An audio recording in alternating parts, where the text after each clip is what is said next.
निर्मम हत्याएं को लेकर पूरे प्रदेश का ध्यान आज देवरिया पर है। आपको बता दें कि हम ग्राउंड रिपोर्टिंग करने के लिए आज देवरिया घटना स्थल पर आए हुए हैं और आपको दिखा दें कि यहां पर चप्पे चप्पे पर हर मोड़ पे आपको पुलिस प्रशासन पीएससी के जवान मिल रहे हैं कि ताकि यहां पर शांति व्यवस्था बनाए रखी जाए। आपको बता दें कि मेरे पीछे आप देख रहे हैं कि यहां पर पुलिस प्रशासन द्वारा नो एंट्री का बोर्ड लगाया गया है, यानी कि इसके अंदर कोई प्रवेश नहीं कर सकता है और इसको देखभाल करने के लिए पुलिस प्रशासन के लोग लगातार यहां पर लगे हुए हैं।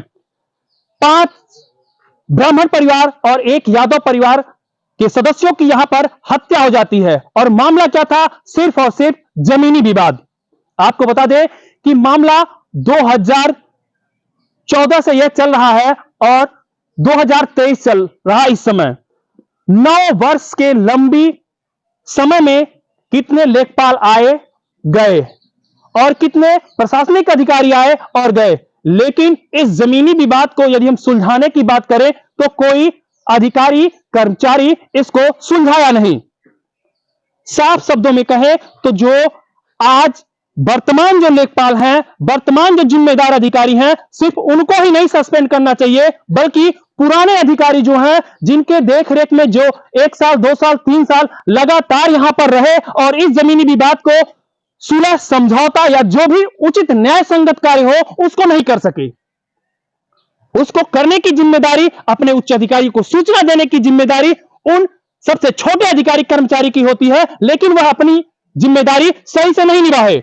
यदि अपनी जिम्मेदारी वह सही से नहीं निभाए, इसी जनता के टैक्स के पैसे से वह सैलरी पाते हैं, उसके बाद भी इस तरीके से अगर काम कर रहे हैं तो कहीं ना कहीं उन लोगों का सेवा समाप्त किया जाना चाहिए कि जो इसमें संलिप्त पहले थे या आज थे।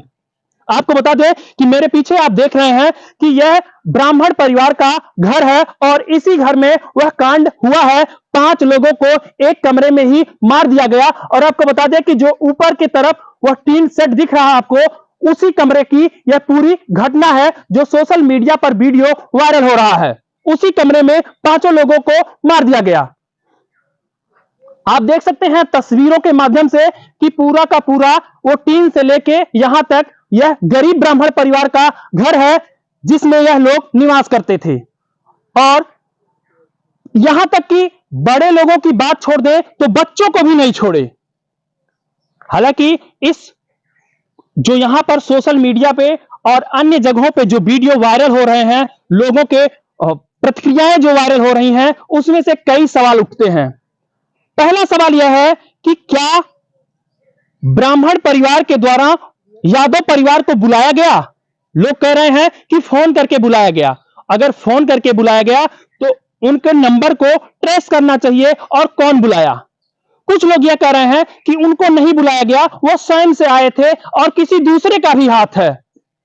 इस गुत्थी को आखिर कौन सुलझाएगा और कौन होगा जिम्मेदार इस 5 हत्याओं का और एक यादव परिवार के हत्याओं का, 6 हत्याओं का लगातार यहां पर इस तरीके से हत्याएं हो गई और स्थानीय पुलिस प्रशासन जो था वह मूक दर्शन सिर्फ बना रहा। आपको बता दें कि स्थानीय लोग जो बता रहे हैं वो ये कह रहे हैं कि मारते समय यादव परिवार के जो सदस्य जिनकी मृत्यु हुई है उनको मारते समय किसी ने देखा नहीं, कोई जानता नहीं कि आखिर ये घटनाएं कैसे हुई।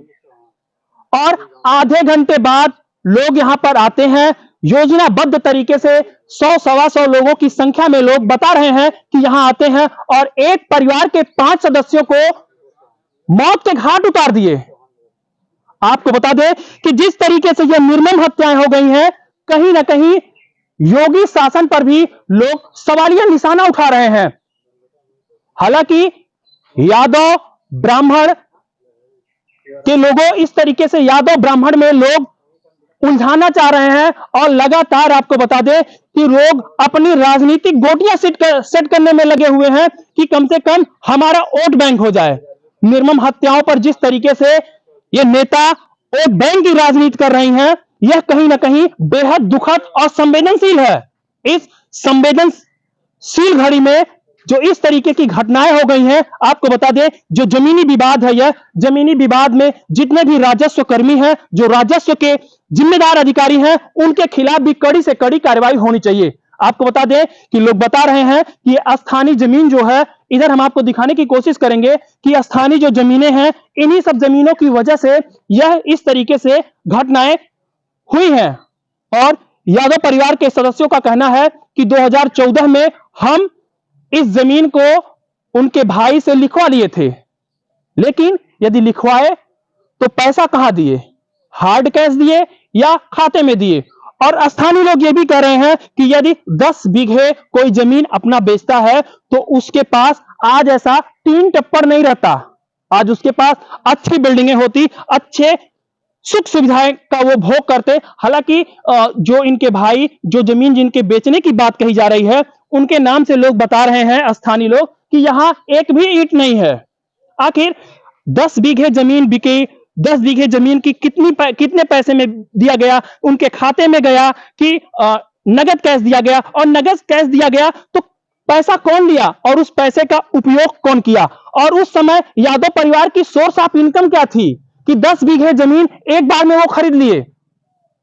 सोर्स ऑफ इनकम लोग बताते हैं कि वो जिला पंचायत सदस्य थे, ग्राम प्रधान थे। तो इस तरीके से ग्राम प्रधान की इनकम कितनी होती है और जिला पंचायत सदस्य की इनकम कितनी होती है, और किस तरीके से वो जमीन, इतना लंबा चौड़ा जमीन 10 बीघे, अगर बहुत हल्का रेट अगर हम मान लें कि 5 लाख बीघे है तो भी 50 लाख रुपए की जमीन होती है।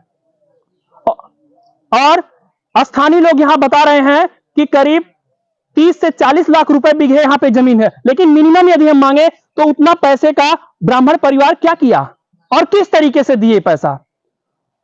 इन सारे मुद्दों के लिए अभी हम तो ये ब्राह्मण परिवार के वहां आए हैं, अभी हम यादव परिवार की भी कहानियां सुनाते हैं, आप तब तक बने रहिए हमारे साथ।